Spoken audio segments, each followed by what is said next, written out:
you've been using creatine wrong. And it's fine. I've been there. I did it too. But today, let me tell you these 3 huge mistakes that you've been making with your creatine supplementation and what you should have been doing all along.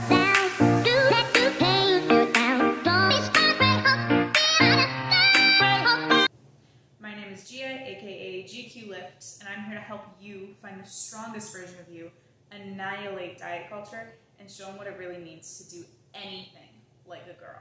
Creatine monohydrate is an organic compound that has been found to increase ATP production during anaerobic activity. Creatine monohydrate is a natural substance that increases your energy production while you're lifting weights. Creatine is found in many of the foods that you may already eat, such as beef, fish, and venison, and it's been found to increase your power output, your force production, and your lean mass production, and studies suggest that it may delay your soreness and increase muscular recovery. So really, what do you have to lose by taking creatine? But if you're here, you already know that you should be taking creatine, so let's get into the 3 huge mistakes that you've been making with your creatine supplementation. Mistake number 1 is using a creatine loading phase. A loading phase is a 5 to 7 day period where you take 20 to 30 grams of creatine per day in larger doses throughout the day.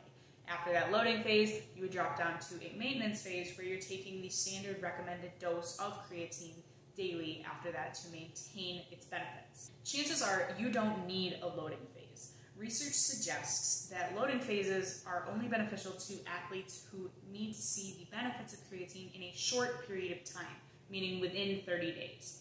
Now, we all want to get as yoked as possible, as fast as possible, so you may be tempted to say, well, I want those short-term benefits, I want them now, but a loading phase has also been shown to come with some pretty adverse side effects, including the dreaded water retention, weight gain, and some gastrointestinal distress or diarrhea. Moral of the story, if you're taking more than 10 grams of creatine per dose, you should probably avoid squats.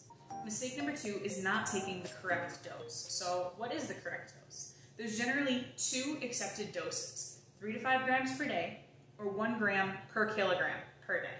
Now, a lot of research is actually conducted with that 1 gram per kilogram dose, but it's not even actually per day.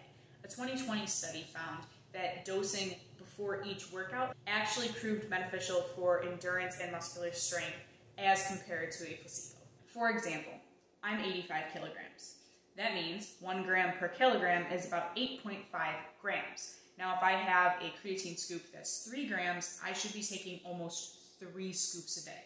If my scoop is closer to 5 grams, I may only take 1.5. So it's a catch-22. There's convenience, there's accuracy. I would say measure your 1 gram per kilogram value against the size of your scoop and just see what works out. Personally, I have closer to a 5 gram scoop, so I do just take a scoop per day. It's a convenience thing. I haven't seen any negative effects from it, so that's my methodology. But that brings us to mistake number 3, and that is stopping dosage when you don't see results. Creatine is not a magic bullet. You're not going to start taking creatine and then a week later double your squat. Realistically, you're not going to see a double squat after a month of creatine. Creatine doesn't work like that. It increases your muscular force production, it may help your recovery, it may delay soreness, so it's an aid for training. But you're not going to see the effects of creatine if the prior building blocks to solid training and solid recovery and solid nutrition aren't in place. If you do start supplementing with creatine, stick with it, because the benefits are there. They've been shown time and time again. Just because you can't look in the mirror and see, oh yeah, that's the creatine right there, doesn't mean that it's not helping you. So make sure you have solid nutrition, solid recovery, solid training, a solid schedule, and then solid, consistent creatine dosing.